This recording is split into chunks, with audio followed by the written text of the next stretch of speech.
ஆண்டவராகிய இயேசுவின் நாமத்தினாலே இந்த புதிய நாளின் காலை நேரத்தை உங்களை வாழ்த்துகிறேன்.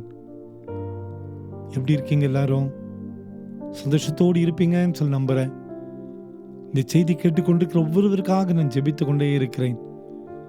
பாருங்க, நியாயாதிபதிகள் புத்தகம் 10ஆம் அதிகாரம் 15ஆம் வசனத்திலே, தேவரீர் உமது பார்வைக்கு நலமானதை எங்களுக்கு செய்யும் என்ற அழகான ஒரு ஜெபத்தை ஏறிடுவதை நாம் பார்க்கிறோம்.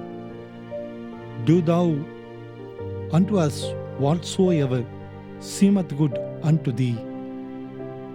உம்முடைய பார்வைக்கு எது நலமானதோ அதையே எங்களுக்கு செய்யும்.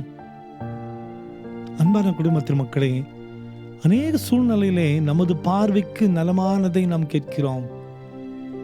நமது பார்வைக்கு விருப்பமுள்ளதை நாம் கேட்கிறோம். நம் உள்ளத்தில் விரும்புகிற காரியங்களை ஆண்டவரிடத்தில் கேட்கிறோம், தவறு அல்ல.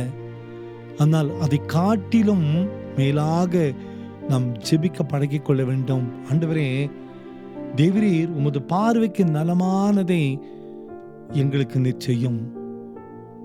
ஆண்டவர் நம்மை குறித்து ஒரு திட்டம் வைத்திருக்கிறார். அந்த திட்டம் இந்த சின்ன மூளைக்கு புரியவே புரியாது. நமது சிந்தனை கெட்டாத ஒரு காரியங்கள் தான் அந்த காரியங்கள். உன் நினைவுகளின் நினைவுகள் அல்ல என்று ஆண்டவர் சொல்லுகிறார். உன் வழிகளும் என் வழிகள் அல்ல என்று ஆண்டவர் சொல்லுகிறார். உன் நினைவுகளை காட்டிலும் என் நினைவுகள் உயர்ந்தது, உன் வழிகளை காட்டிலும் என்னுடைய வழிகள் எத்தனையோ மடங்கு உயர்ந்தது என்று ஆண்டவர் சொல்லுகிறார். நாம் செய்ய வேண்டிய வேலை, ஜெபிக்க வேண்டிய ஜெபம், தேவரே உமது பார்வைக்கு எது நலமாய் தோன்றுகிறதோ அது எங்களுக்கு செய்யும். நம் வாழ்க்கை அப்படியே ஆண்டவருக்கு என்று கொடுத்துடணும். நம்ம வாழ்க்கை முற்றிலுமாக ஆண்டவருடைய கரத்தில் இருக்க முடியாது கொடுத்து விட்டால் அழகாக உருவாக்குவார். ஒரு குயவன் களிமண்ணை தன் கையில் எடுத்த பின்பதாக தான் தன்னுடைய சிந்தனைக்கேற்ற விதத்தில் உருவாக்க முடியும். அங்கு களிமண்ணுக்கு விருப்பமே இல்லை. ஆனால் குயவனுடைய விருப்பத்திற்கு தன்னை அர்ப்பணிக்கும் போது அழகான பாத்திரமாய் வெளிவர முடியும்.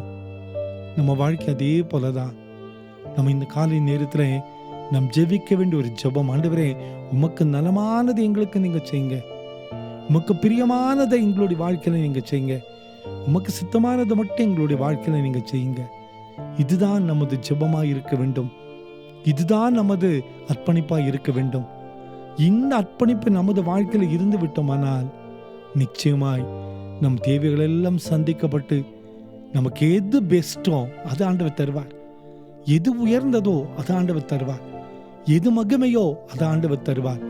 எது தேவையோ அதை ஆண்டவர் தருவார். அதுல பாடுகள் இருக்காது, குறைகள் இருக்காது, போராட்டங்கள் இருக்காது, சமாதானம் மட்டும் இருக்கும். கவலைப்படாதீர்கள், ஆண்டவரே உம்முடைய பார்வைக்கு நலமானதை எங்களுக்கு செய்யும் என்று ஜெபிப்போம். அவருடைய வழிநடத்துதல் அழகாக நமது வாழ்க்கையில் வெளிப்படும். ஜெபிப்போமா? அன்பின் ஆண்டவரே, இந்த காலை நேரத்தில் நீர் எங்களுக்கு தந்த சத்தியங்களுக்காக நன்றி. உமக்கு நலமானதை எங்களுடைய வாழ்க்கையில் வெளிப்படுத்த கெஞ்சுக்கிறோம். இந்த செய்தி கேட்டுக்கொண்டிருக்கிற ஒவ்வொருவரையும் ஆசிர்வதிங்கப்பா. பிறந்த நாளையும் திருமண நாளையும் நினைவு கூறுகிற ஒவ்வொரு பிள்ளைகளை அழகாக நடத்தி செல்லுமப்பா. உம்முடைய மகிமையின் கரம் கூட இருக்கட்டும். இயேசுவின் மூலம் ஜெபங்களும் எங்கள் நல்ல பிதாவே.